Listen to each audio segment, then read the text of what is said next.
It was my daughter Rebecca's 45th birthday, and I had arrived at her house early with the cake I'd ordered specially from her favorite bakery.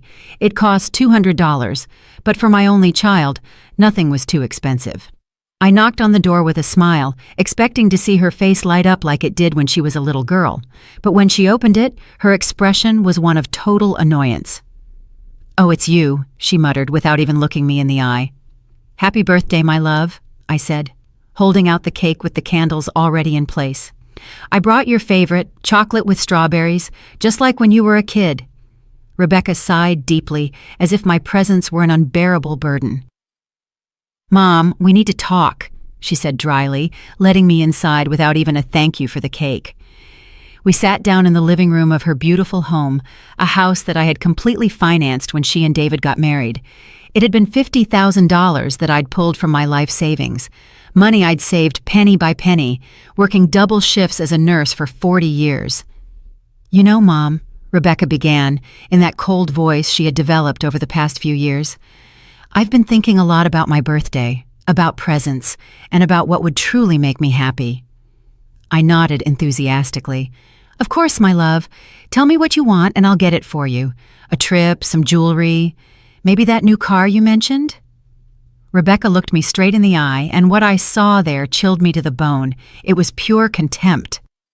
"The one thing I'd love most as a birthday present," she said slowly, savoring each word, "is for you to just die." The world stopped.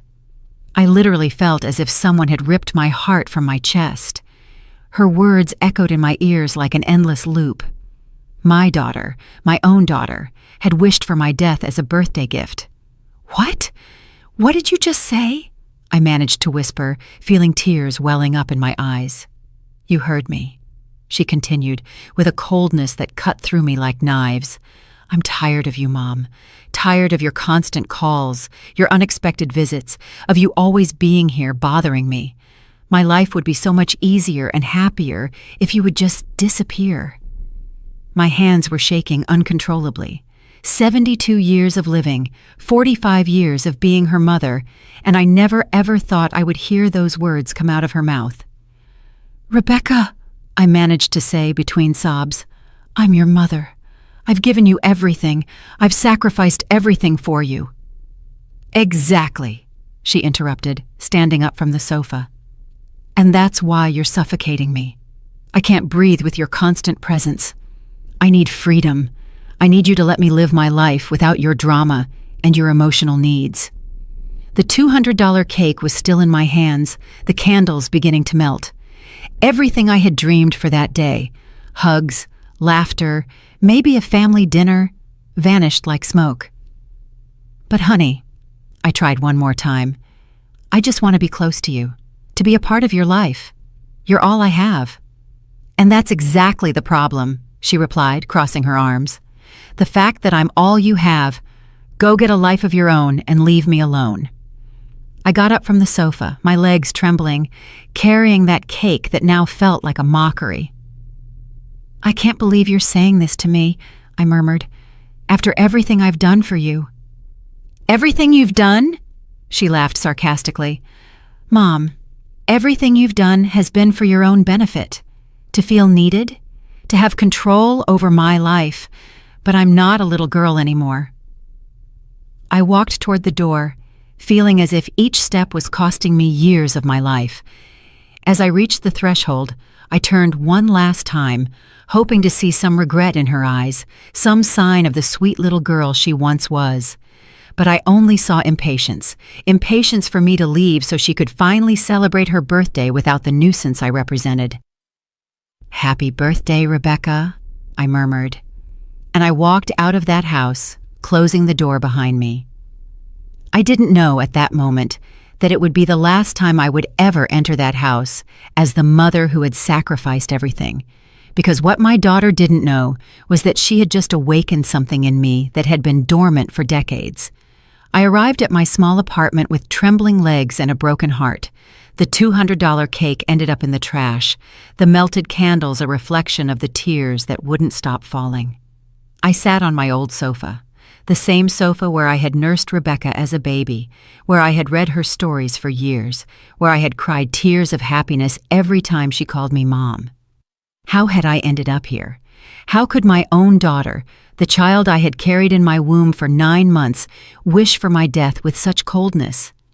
I began to remember everything, absolutely everything I had done for her over the past 45 years. When she was 3 and got pneumonia, I worked triple shifts at the hospital to pay for her medicine. It was $1,200 in antibiotics that my insurance didn't cover, money I got from selling my late mother's jewelry. When she turned 16 and wanted to go to the prom, I worked entire weekends for 4 months to buy her that pink dress that cost $800. I remember how her eyes sparkled when she tried it on. "Thank you, Mom. You're the best in the world," she had said, hugging me tight. In college, when she changed her major for the 3rd time, I paid for every semester without a single complaint. $42,000 in total, money I got by taking out a second mortgage on my house. "Don't worry, honey," I would tell her every time she called me crying. "Your education is the most important thing." When she married David, I organized and paid for the entire wedding, $35,000, so she could have the wedding of her dreams.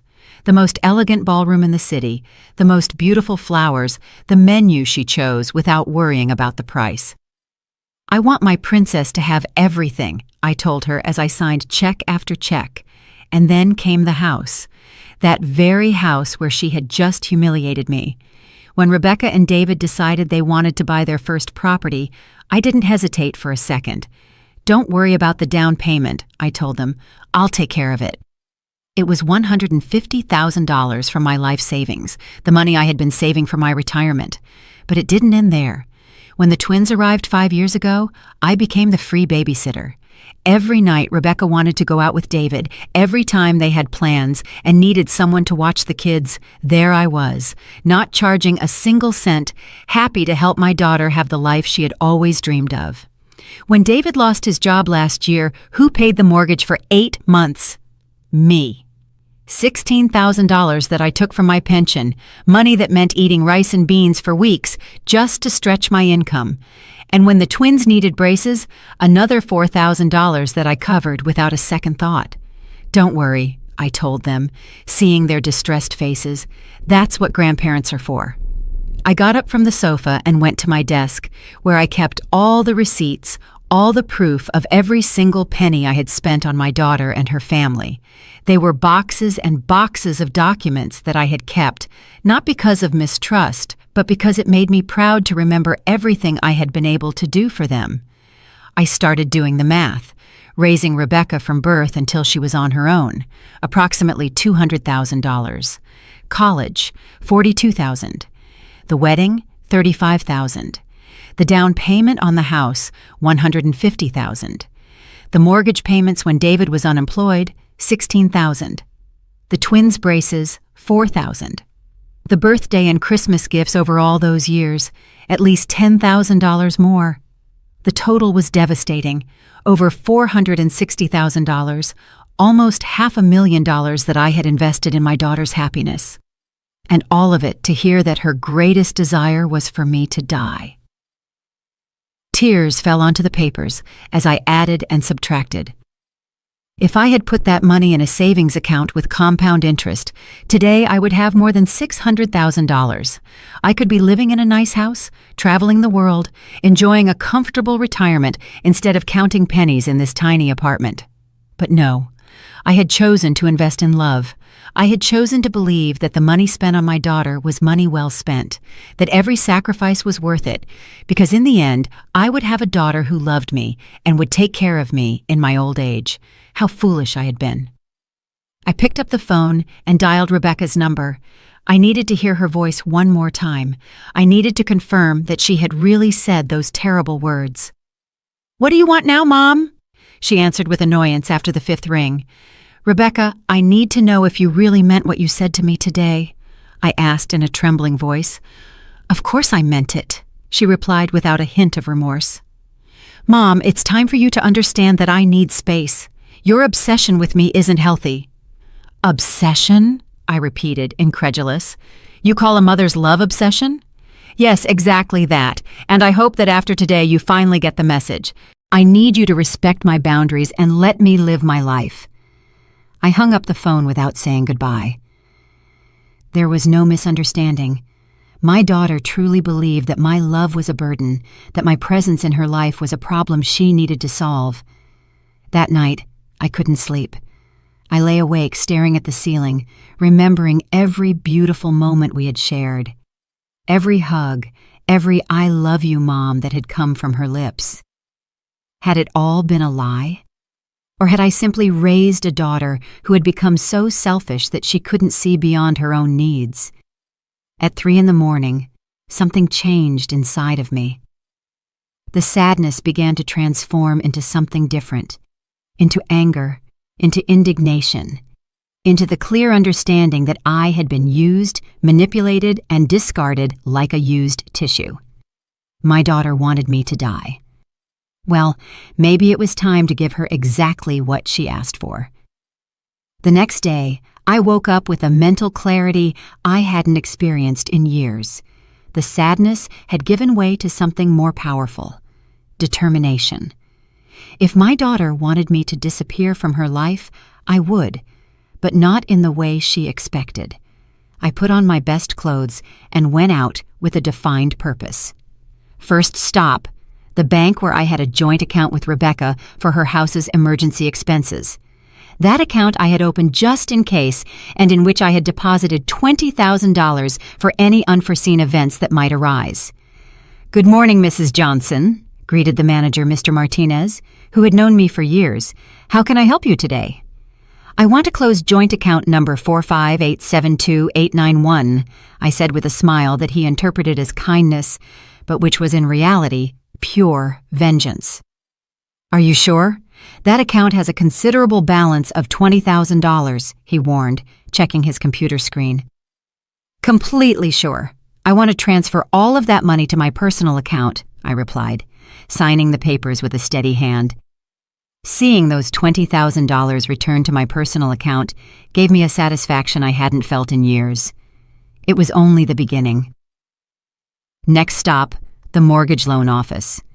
During the past year, when David was unemployed, I had co-signed their mortgage. That meant that if they couldn't pay, the responsibility fell on me.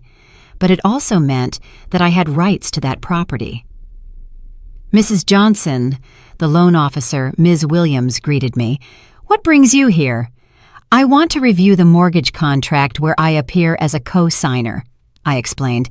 "I need to understand exactly what my rights and obligations are."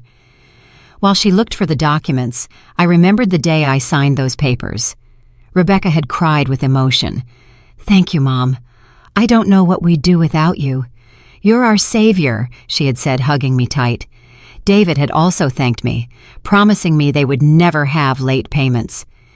"Here are the documents," Ms. Williams said, placing a thick folder in front of me. "As a co-signer, you are responsible for the payments if the primary holders cannot make them. But you also have the right to reclaim the property if you believe the debtors won't be able to fulfill their obligations." "Exactly," I completed, examining the papers carefully. "Is there a problem with the payments?" she asked with professional concern. "I'm evaluating the situation," I replied, putting a copy of all the documents in my bag. "What would I have to do if I decided to exercise my rights as co-signer?" "You would have to demonstrate that there's a risk of default or that there have already been significant delays. In your case, I see that you covered 8 months of payments last year, which is already sufficient evidence that the primary holders lack financial stability." Perfect. David had lost his job again last week. Information that Rebecca had given me without thinking about the implications. She thought she was asking for help indirectly, but what she was really giving me were the weapons for my revenge. I left that office with a smile. My dear daughter had no idea of the storm that was brewing. Third stop, my personal lawyer, Mr. Ansel Adams, a 70-year-old man who had been a friend of my late husband's. He knew my entire family situation and had witnessed my sacrifices for Rebecca for decades. "Julietta," he greeted me warmly, "what brings you to my office? It's not common to see you here." "Ansel, "I need your help with something very important," I told him, sitting in front of his desk. "I want to completely change my will." His eyebrows shot up in surprise. "Has something happened with Rebecca?" I told him everything. Every hurtful word, every moment of contempt, the coldness with which she had wished for my death on her own birthday. Ansel listened to me in silence, his expression becoming more serious with each detail. "Julieta," he said finally, "I'm so sorry for what you're going through. I never thought Rebecca was capable of something like that after everything you've done for her." "Me neither," I sighed, "but I've made my decision.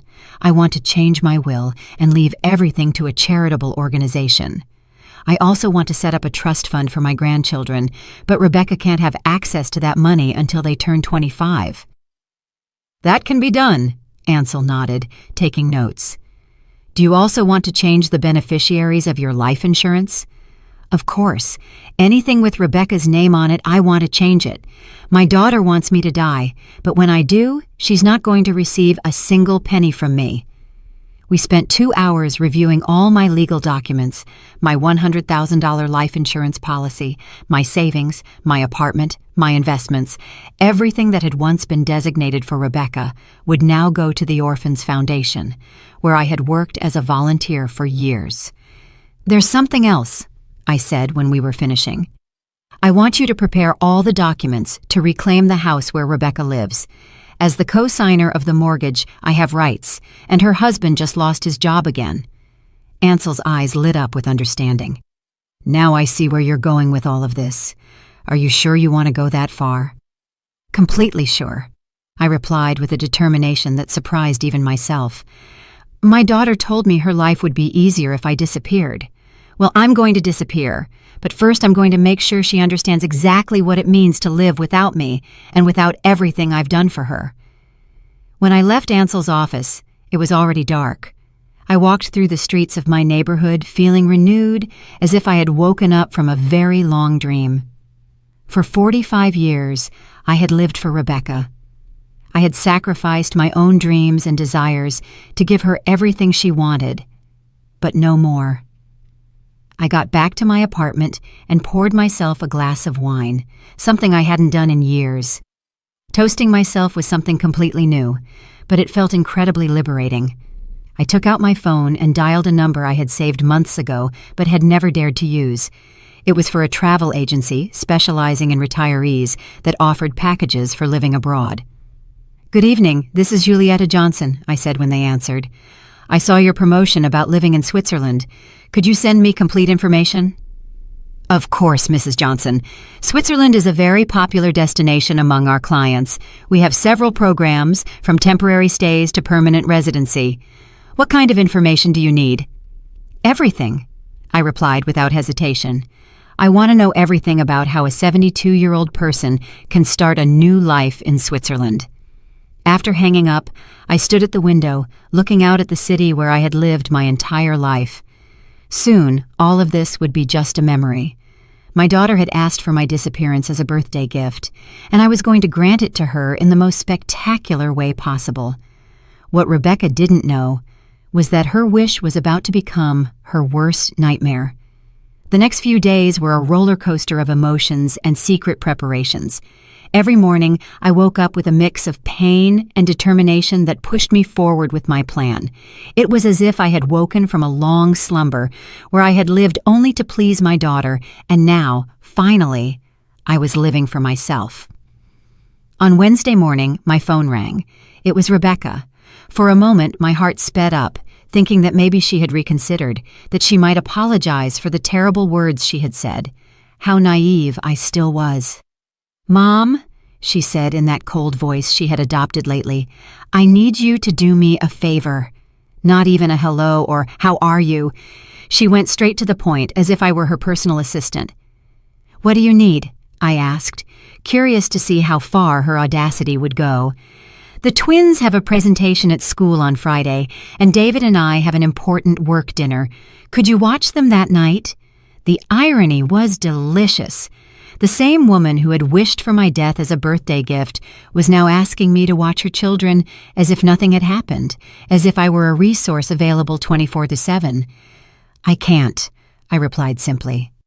What do you mean you can't? She asked with genuine surprise. Evidently, she wasn't used to me saying no. I have other plans, I lied with a smile she couldn't see. What plans could you possibly have? She asked with that condescending tone that hurt me deeply, as if at 72 years old I didn't have the right to have a life of my own. Plans that are none of your business, I replied, keeping my calm. Find another sitter. But Mom, I can't get a sitter on such short notice. Besides, since when do you charge me to watch your own grandchildren? There it was, the emotional manipulation she had used on me for years, but this time it wouldn't work. Since you told me that your greatest gift would be for me to die, I answered with coldness. If you want me to disappear from your life, I'm starting now. There was a long silence on the other end of the line. Finally, Rebecca let out a sarcastic laugh. Seriously, you're going to punish me like you're a little brat, she said. I thought after a few days the drama would be over. It's not drama, Rebecca. It's respect for your wish. You wanted me to disappear, so that's what I'll do. Fine, she said with annoyance. If you want to be that childish, that's on you, but don't come crying later when you're lonely. She hung up without saying goodbye. Perfect. Every interaction confirmed that I was making the right decision. That afternoon, I went to the bank again, this time to do something I never thought I would, withdraw most of my savings in cash. It was $30,000 that I put in an envelope and stored in my personal safe, the money I would need for my new life in Switzerland. I also called the travel agency and confirmed my trip. A flight to Zurich for next Tuesday with the option to extend my stay indefinitely. The initial cost was $5,000, money I paid without blinking an eye. It was the most expensive and most intelligent investment I had made in years. On Thursday morning, I received an unexpected visit. It was my neighbor, Elvira, a 68-year-old woman who lived in the apartment next door and with whom I had developed a friendship over the past 5 years. Julieta, she said, sitting in my living room with a cup of coffee. You look different these days. Has something happened? Elvira had been a silent witness to all my sacrifices for Rebecca.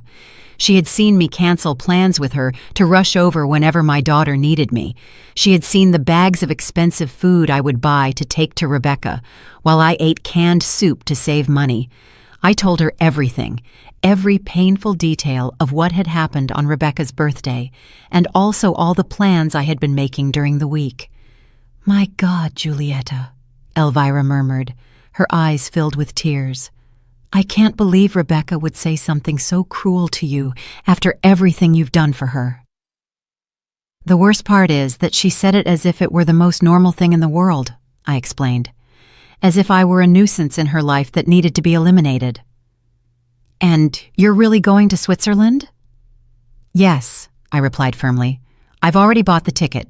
I'm leaving on Tuesday. Elvira took my hands kindly. You know you have my full support, right? What Rebecca did to you is unforgivable. There's something else, I said, lowering my voice. I'm going to need your help with something very important. I explained my complete plan, how I wanted Rebecca to believe I had truly died, at least for a while. Elvira would be my accomplice, the person who would find my empty apartment and my farewell letter. It's brilliant, Elvira murmured with a mischievous smile. That ungrateful child is finally going to understand what it means to lose you. Will you help me? Of course I will. In fact, I think it's exactly what Rebecca needs to wake up. That night, I worked on the most important letter of my life, the letter that Rebecca would find on her table and that would change everything forever. I wrote and rewrote every word, making sure it conveyed exactly what I wanted to say. My dear Rebecca, the letter began, you asked me as a birthday gift to disappear from your life, and I have decided to grant your wish. When you read this letter, I will already be far from here, starting the life I should have lived years ago instead of sacrificing it all for you. I continued writing for hours, documenting every penny I had spent on her, every sacrifice I had made, every opportunity I had missed by always being available for her needs. But it wasn't a bitter letter. It was an educational letter. I wanted her to understand exactly what she had lost. Along with this letter, you will find all the legal documents I have signed this week, I continued writing. The change of will, the cancellation of your health insurance that I paid for, the notification that as the co-signer of your mortgage, I have decided to exercise my rights due to David's job instability, and the cancellation of all financial benefits you received from me. It was a 23-page letter that meticulously detailed everything that was going to change in her life now that I had disappeared, just as she wanted. Your life will be much easier without me, the letter ended, but it will also be much more expensive. I hope it's worth it. On Friday night, as I was packing my most important belongings into 2 suitcases, I received a call from Rebecca. I didn't answer. She called 3 more times, but I simply let the phone ring. I had nothing left to say to her. The next day, Saturday, David appeared at my door. He looked exhausted and desperate. "Julieta," he said in a pleading voice, "Rebecca told me what happened between you two. I know what she said was wrong, but please don't do this to our family." "Do what?" I asked, feigning innocence. "Stop helping us. Just withdrawing from our lives like this. The kids need you. We need you." How interesting. When Rebecca wanted to get rid of me, I was a nuisance. But when they realized everything I did for them, suddenly they needed me.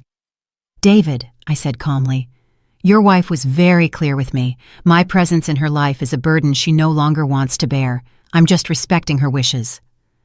"But Julieta, you know how Rebecca is when she gets mad. She didn't mean it." "Oh, she didn't?" "Because she sounded pretty convincing when she wished for my death as a birthday gift." David lowered his head. He knew he had no argument to defend the indefensible. "Please," he insisted, "give me a chance to fix this. I'll talk to Rebecca. I'll make her understand how wrong she is." "It's too late for that," I replied, slowly closing the door. "Give my grandchildren a kiss for me." Sunday was my last day in that city. I spent the morning walking through the places that had been important in my life. The hospital where I had worked for 40 years, the park where I had taken Rebecca as a child, the church where I had married her father. It was my silent farewell to a life I had lived completely for others.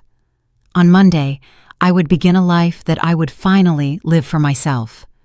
On Sunday night, I couldn't sleep, not because of nerves or regret, but because of a strange emotion I hadn't felt in decades, the anticipation of an adventure. At 72 years old, I was about to begin the life I had always dreamed of, but never dared to live. At 5 a.m. on Monday, Elvira knocked on my door as we had arranged. She brought fresh coffee and a knowing smile that filled me with energy. "Ready for your great escape?" she asked, winking. "More than ready," I replied, carrying my 2 suitcases to the door. "Do you have the spare keys to my apartment?" "Here they are," she said, showing me the set of keys I had given her the night before. "And I also have the letter for Rebecca and all the legal documents you're going to leave on her table." We had planned everything meticulously. Elvira would wait until Wednesday to go to Rebecca's apartment and deliver the documents, pretending that she had found my apartment empty and had become worried about my disappearance. It would be she who would break the news to Rebecca that I was gone forever. "Remember," I said as we called a cab, "you have to act very worried. Tell her I didn't answer the phone for 2 days, that you knocked on my door and I didn't respond, and that when you used the emergency keys, you found the apartment empty and the letter on her table. Don't you worry, Julieta. I was a drama teacher for 30 years. It's going to be the performance of my life," Elvira told me with a mischievous smile. The cab arrived punctually at 6 a.m. As they loaded my suitcases, I took one last look at my apartment. I had lived there for 15 years, but strangely, I didn't feel nostalgic. It was as if I was finally freeing myself from a prison I had built myself. "To the airport?" the cab driver asked. "To the airport," I confirmed, and I felt as if those 2 words marked the beginning of my new existence. During the 40-minute ride, I thought about everything I was leaving behind.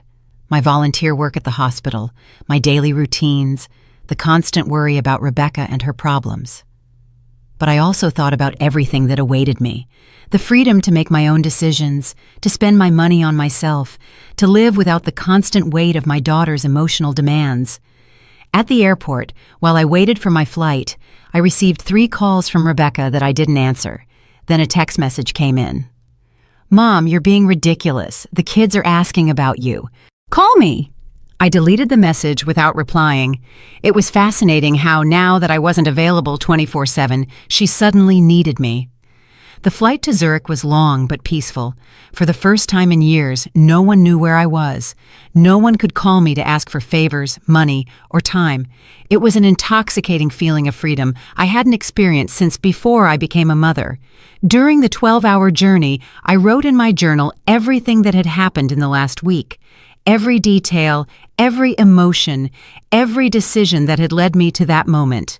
I wanted to remember exactly what it felt like to free myself from a toxic relationship, even when that relationship was with my own daughter.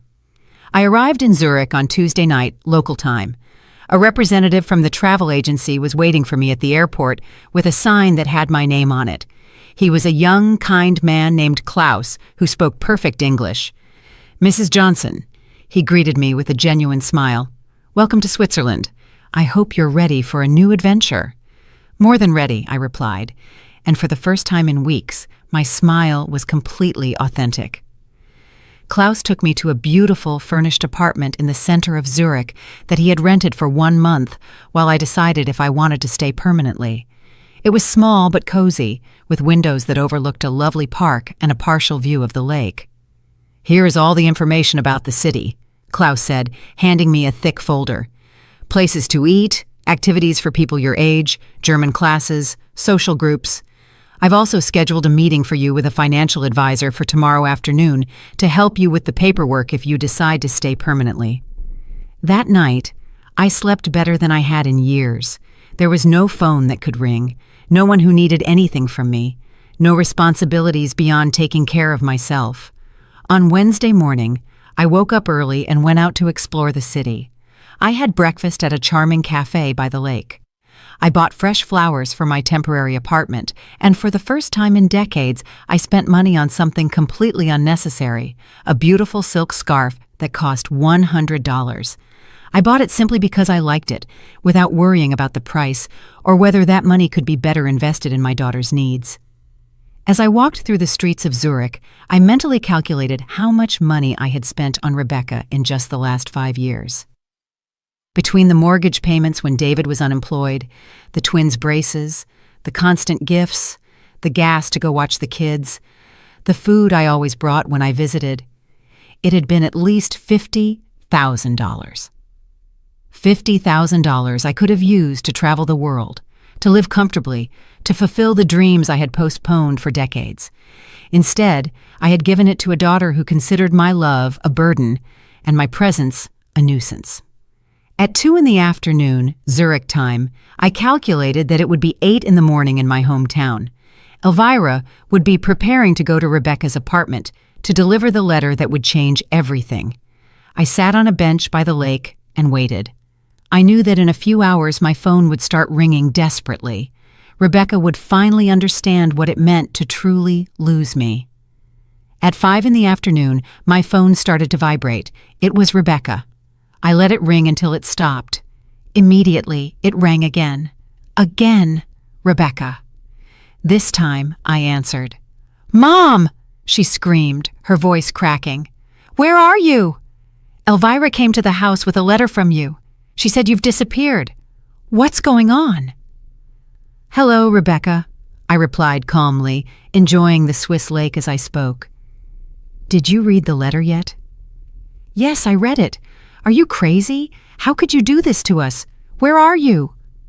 "I'm exactly where I need to be," I replied, "far away from you, just as you wanted." "But I didn't want this. I didn't want you to actually leave. I was just angry. I didn't mean it." There it was, Rebecca's typical tactic, minimizing the harm she had caused, making me feel guilty for reacting to her cruelty. "You didn't mean it when you told me that your greatest birthday wish was for me to die?" I asked her, "because you sounded pretty convincing." "It was just, I was just frustrated. David lost his job again. The kids are giving me problems at school. I'm so stressed. I shouldn't have taken it out on you. You're right. You shouldn't have. But it's done, and words can't be taken back. But Mom, please, come back. We need you. I need you. How interesting. Now she needed me. Now that she had read the letter about all the financial benefits she had lost. Now that she knew she could lose her house. Now that she understood she would have to pay for her own health insurance and find a sitter for the twins. Do you need me, or do you need my money? I asked her directly. There was a long silence on the other end of the line. I need you, she finally murmured, but her voice didn't sound convincing. Rebecca, for 45 years, I lived for you. I sacrificed my dreams, my money, my time, my opportunities. And when I finally needed to feel that you loved me and valued me, you told me you'd rather I was dead. Those words broke my heart in a way I will never be able to fix. I'm sorry, Mom. I'm so sorry. Sorry is not enough, Rebecca. The damage is done. And you know what?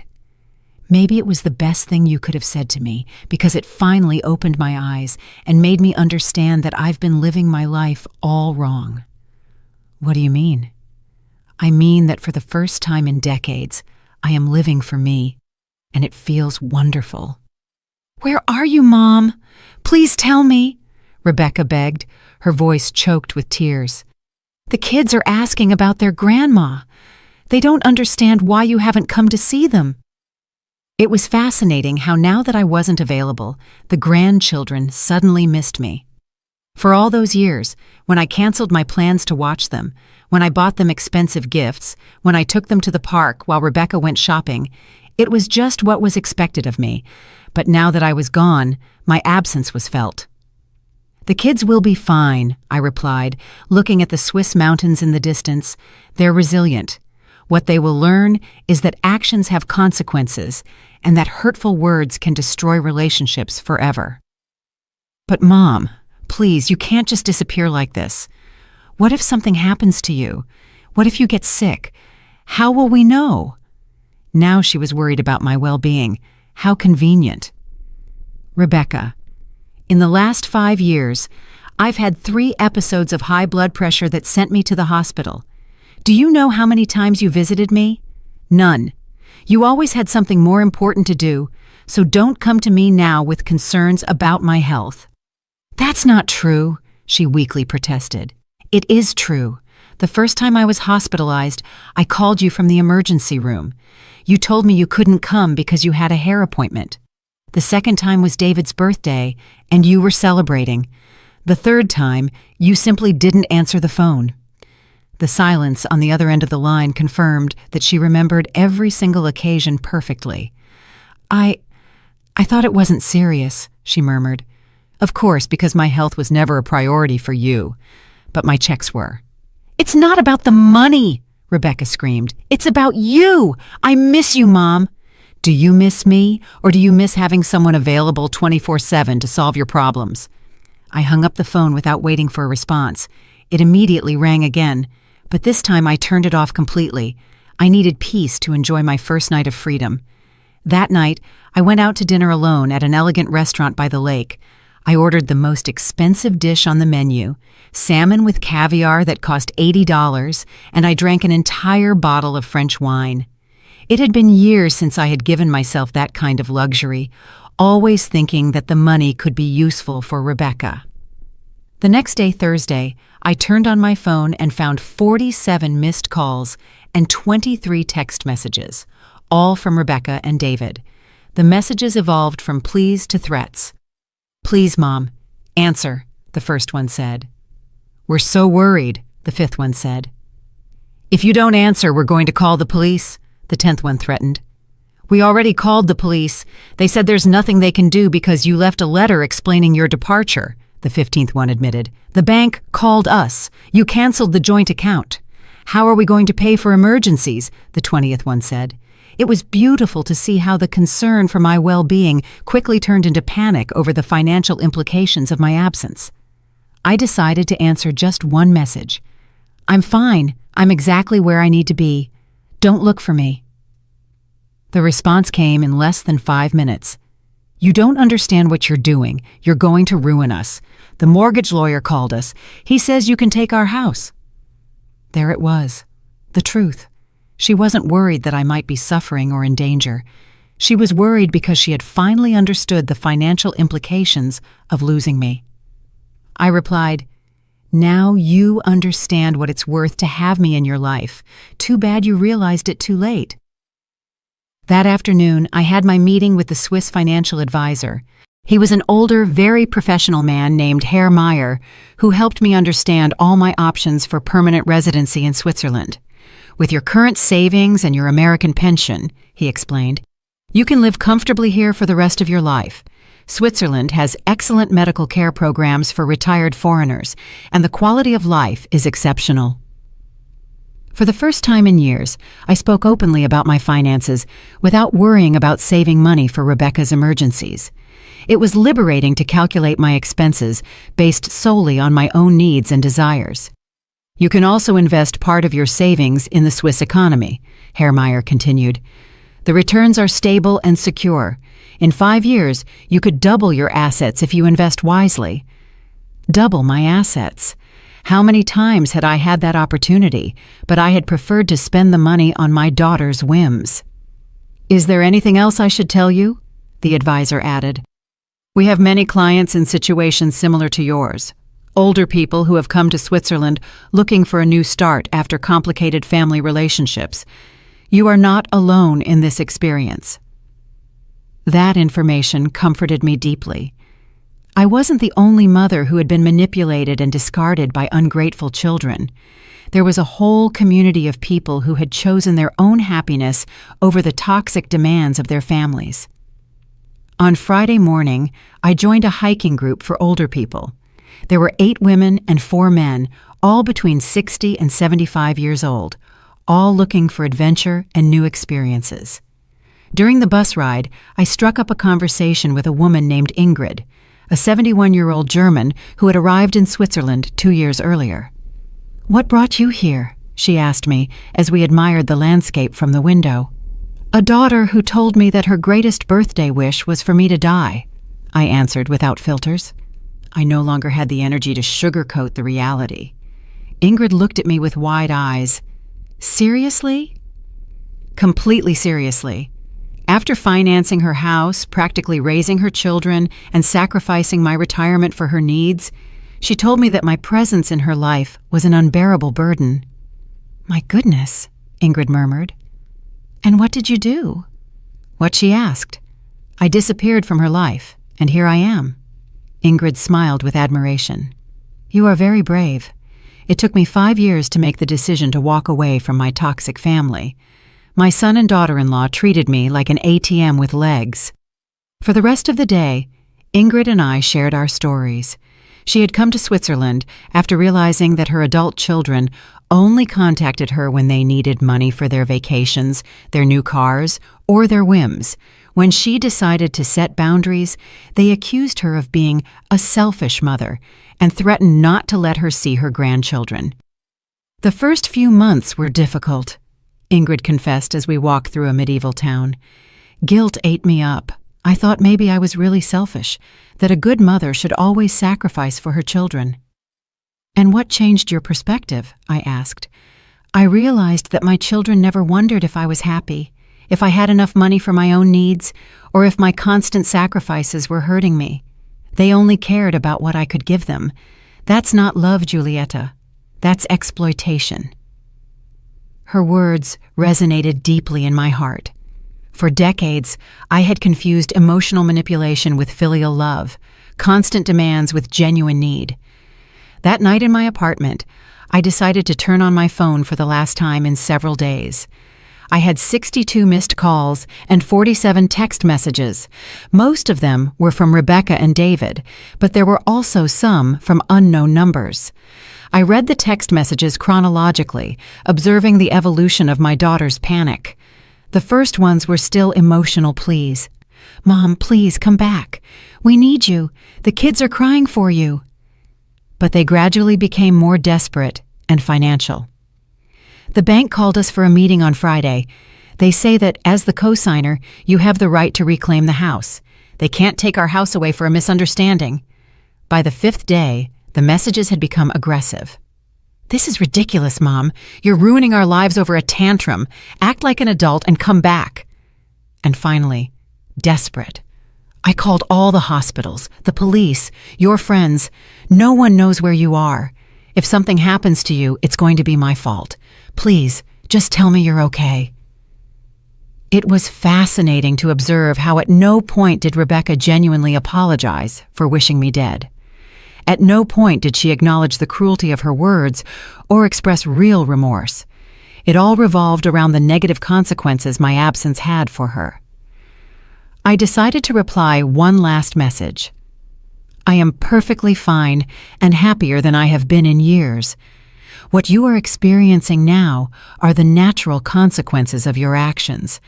I hope this experience helps you understand the value of the people you love before it's too late with others in your life. The response came immediately. Please, Mom, we can fix this. I promise I'll never say horrible things again. Just come back. I wrote my final response. Empty promises don't mend broken hearts. Rebecca, the words you said to me revealed what you really think of me. You can't take that truth back with desperate promises. After sending that message, I blocked her number and all the numbers associated with David. I also blocked the unknown numbers that had been calling me. It was time to close that chapter for good. On Monday morning, I met again with Herr Meyer to sign the papers that would allow me to reside permanently in Switzerland. I also made arrangements to permanently transfer my American pension and begin the process of selling my apartment in my hometown. Are you sure you want to make this permanent? Herr Meyer asked me. It's a very big decision. I have never been more sure of anything in my life, I replied, signing each document with a firm hand. For the first time in decades, I am making decisions based on my own happiness, not on the demands of others. That afternoon, I received a call from Elvira, my dear neighbor and accomplice. Her voice sounded excited. Julieta, you have to hear this, she said. Rebecca came to my apartment yesterday, crying hysterically. She begged me to tell you to come back, that it had been a terrible misunderstanding. And what did you tell her? I asked. I told her the truth, that what she had said to you was unforgivable, and that if I were you, I would have disappeared forever too. You should have seen her face when she realized that even her neighbors knew how cruel she had been to you. Did she mention anything about the financial problems? I asked with curiosity. Oh yes, she told me that without your help they can't pay the mortgage, that the bank is pressuring them, that David can't find a stable job, and that the kids need things for school that they can't afford. Basically, she realized everything you did for them when she lost it. It was exactly what I had expected. She didn't miss me as a person. She missed my function as a financial provider and problem solver. Elvira, I told her, when someone asks about me, especially Rebecca, I want you to tell them that I'm dead to them, because in a sense it's true.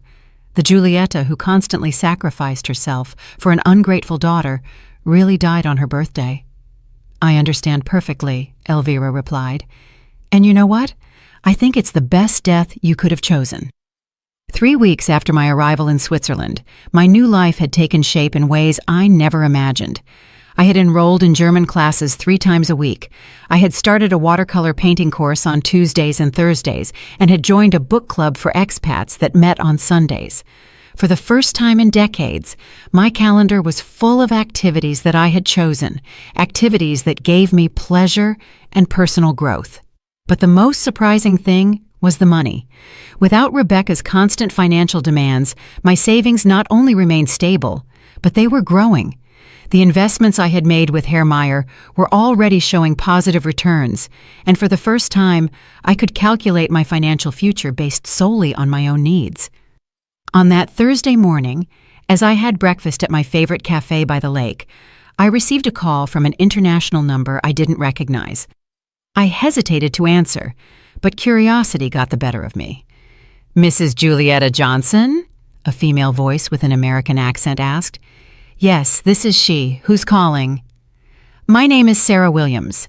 I'm a social worker in the Family Services Department in your hometown. I'm calling because we've received a complaint about your well-being." My blood ran cold. A complaint. What kind? "Your daughter, Rebecca Johnson, filed a complaint alleging that you may be suffering from dementia or cognitive decline, and that you've made financial and life decisions that put you at risk. According to her, you disappeared suddenly and are living in precarious conditions abroad." I couldn't believe what I was hearing. Rebecca had gone to the extreme of involving social services, inventing a mental illness to invalidate my decisions and force my return. "Ms. Williams," I replied in a firm voice, "I do not suffer from dementia or cognitive decline. I am living in Switzerland by my own choice, in a comfortable apartment with excellent medical care and in perfect mental health. My daughter's allegations are completely false." "I understand your position, Mrs. Johnson, but we need to verify your well-being. Would it be possible to coordinate a medical and psychological evaluation through the American consulate in Switzerland?" "Of course," I replied without hesitation. "I am willing to undergo any evaluation that demonstrates I am in perfect mental health and that my decisions have been made with complete lucidity." After coordinating the details for the evaluation, I hung up the phone, feeling a mix of rage and disbelief. Rebecca had crossed a line of no return. Not only had she wished me dead, but now she was trying to destroy my mental credibility to regain control over my money and my life. I immediately called my lawyer, Ansel, back in my hometown. "Giulietta," he greeted me with concern. "I'm glad to hear your voice. I've had a very interesting week with your daughter." "I bet you have. I just spoke with social services. Rebecca is accusing me of having dementia." "That's not all," Ansel sighed. "She also hired another lawyer to try to challenge all the legal changes you made before you left. She's alleging that you weren't in your right mind when you signed them." "Can she do that?" "She can try, but she doesn't have solid legal grounds. I have recordings of all our conversations where you clearly demonstrate total lucidity. Furthermore, the fact that you meticulously planned your departure and are living independently in Switzerland contradicts any allegations of cognitive decline. What else is she doing?" "She has tried to access your bank accounts, alleging concern for your well-being. She also wanted to stop the process of reclaiming the house, but since everything is legally backed, and she herself signed the documents where she acknowledges that David lost his job again, she has no valid arguments." It was incredible how far Rebecca was willing to go to get back the financial benefits she had lost. "Ansel, I want you to prepare a defamation lawsuit against my daughter. Her false allegations about my mental state could affect my reputation and my legal rights." "It would be my pleasure," Ansel replied with satisfaction. "After seeing how she has treated you, I think it's time for her to face the legal consequences of her actions." 2 days later, I showed up at the American consulate in Zurich for the medical and psychological evaluations. The American doctor who examined me was an older, experienced man who immediately understood the situation. "Mrs. Johnson," he told me after an exhaustive 3-hour evaluation, "not only are you in perfect mental health, but the decisions you have made demonstrate admirable lucidity and courage. Your daughter is clearly trying to manipulate the legal system to recover financial benefits. That will be officially documented." "Absolutely. I'll send a detailed report to social services explaining that her allegations are unfounded and that you are living an independent and healthy life in Switzerland." That same afternoon, I received a call from the social worker. "Mrs. Johnson, we have received the medical report from the consulate. It is clear that your daughter's allegations are baseless. We are going to close the case and notify Rebecca that her complaints were unfounded." "Thank you," I replied. "Will this be in some kind of record?" "Yes, it will be documented that she filed a false complaint about a family member's well-being, which could have legal implications if it is repeated." Perfect. Rebecca had not only failed in her attempt to invalidate my decisions, but now she had an official record of filing false complaints. That night, I decided to do something I had been putting off. Write an open letter detailing my entire experience, not for Rebecca, but for other mothers who might be living in similar situations of manipulation and emotional abuse from adult children. I wrote for 4 hours, documenting every sacrifice I had made, every manipulation I had suffered, and every step I had taken to reclaim my dignity and my life. It was a 20-page letter that I titled, "When a Mother's Love Becomes Self-Destruction, My Story of Liberation at 72. I decided to send the letter to an online blog I had discovered that specialized in stories of older women who had found the courage to radically change their lives. A week later, I received an enthusiastic response from the editor. "Julieta," she wrote, "your story is powerful and inspiring. We have received hundreds of comments from women who completely identify with your experience. Would you be willing to participate in a video interview for our YouTube channel?" I accepted immediately.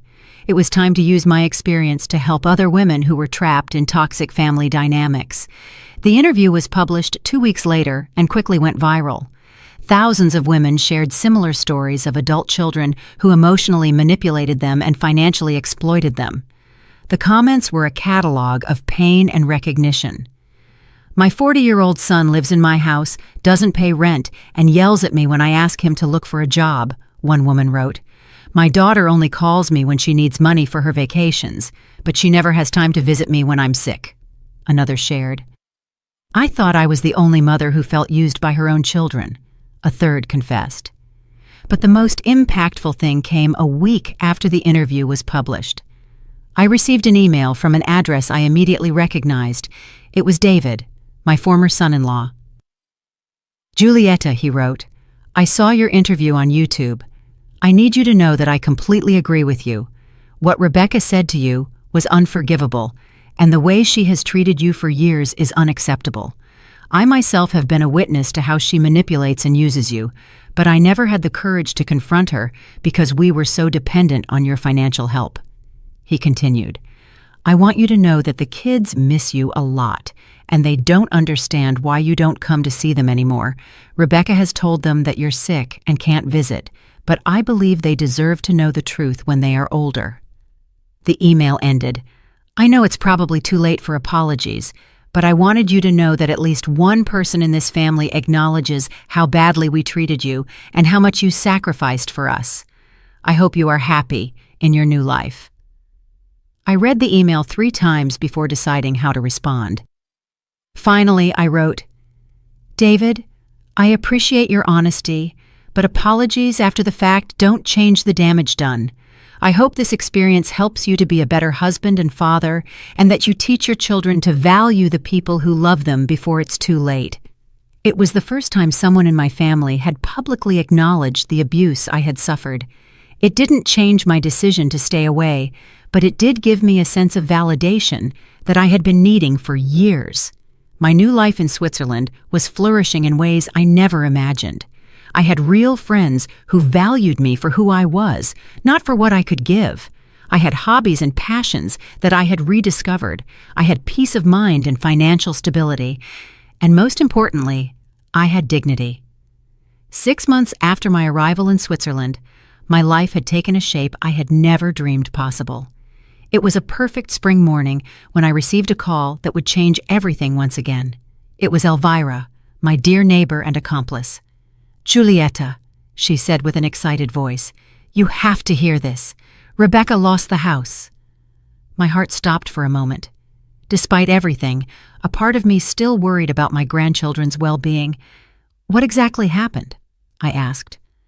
"The bank foreclosed on the mortgage last week. David couldn't find a stable job. They fell behind on the payments, and since you are the co-signer and are exercising your legal rights, the bank proceeded with the foreclosure. Rebecca came to me yesterday, crying hysterically." "And the kids? They're fine. They moved to a small apartment on the other side of town. David finally got a job in a factory, earning a lot less than before, but at least it's something stable. Rebecca had to go back to work too." It was strange, the mix of feelings I experienced. I didn't feel joy for their suffering, but a deep satisfaction of justice.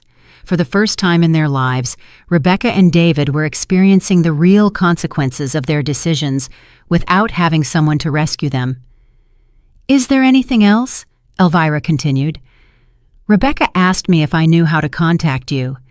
She said she wants to genuinely apologize, that she finally understands everything she lost when she lost you." "And what did you tell her?" "I told her that some wounds are too deep to heal, and that some words can never be taken back. I also told her that you are flourishing in your new life, and that it's probably best for both of you that she doesn't try to contact you." Elvira was right. Over these 6 months, I had built an inner peace that I didn't want to risk for empty promises from a daughter who had repeatedly shown that she only valued me when she needed me. That afternoon, I received an unexpected call from my lawyer, Ansel. "Julietta, I have some interesting news," he said. "Rebecca's house has finally been sold by the bank, and since you were the co-signer, you have the right to recover your initial investment of $150,000 plus the accumulated interest." "How much is that in total?" $185,000. The bank has already approved the transfer. The money will be in your Swiss account next week." It was incredible.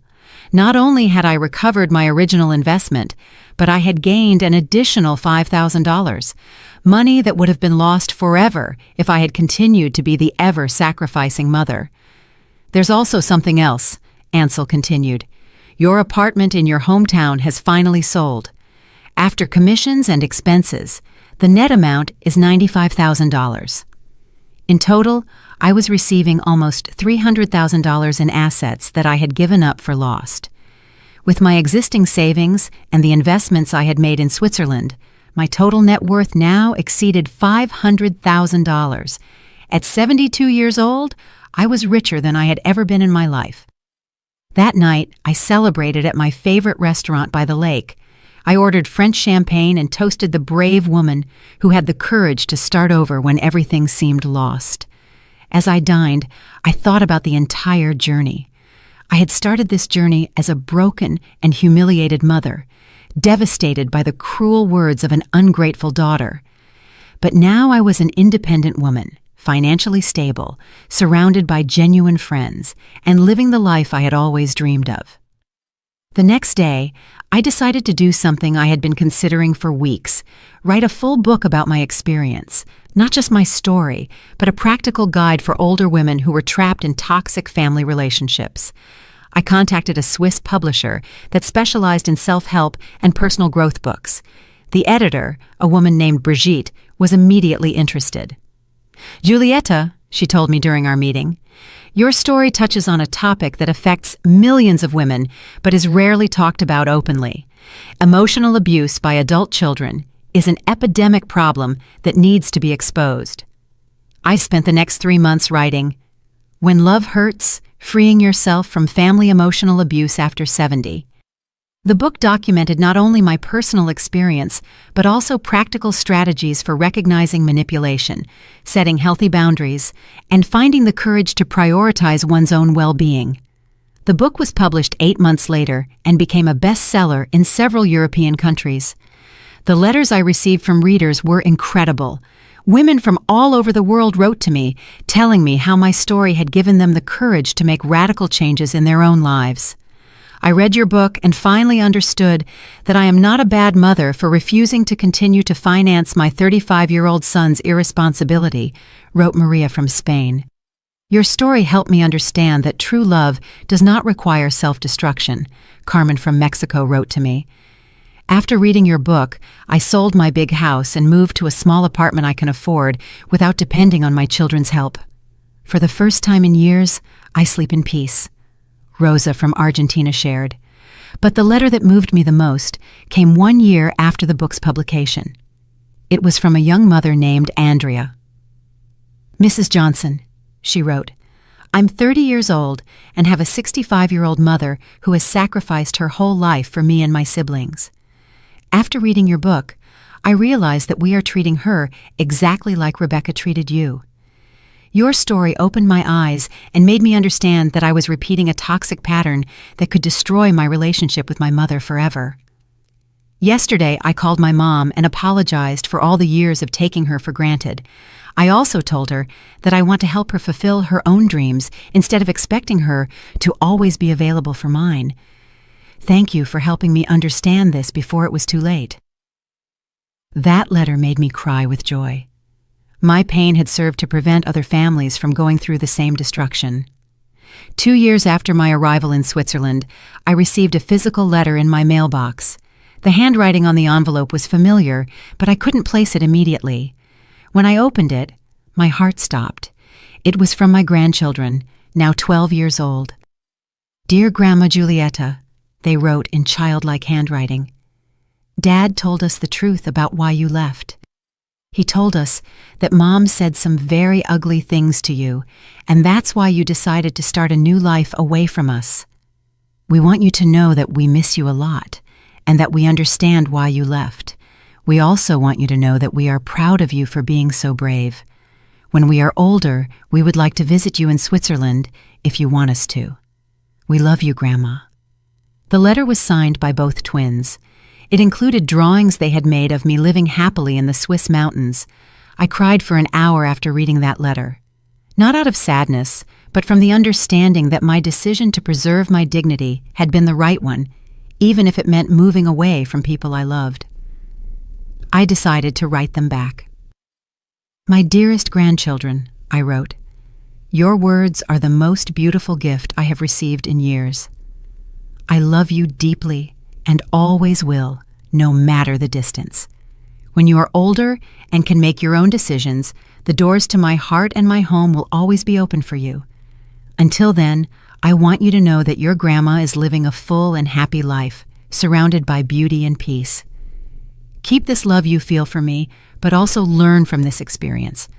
Words have the power to build or destroy, and relationships are based on mutual respect, not on unilateral sacrifice.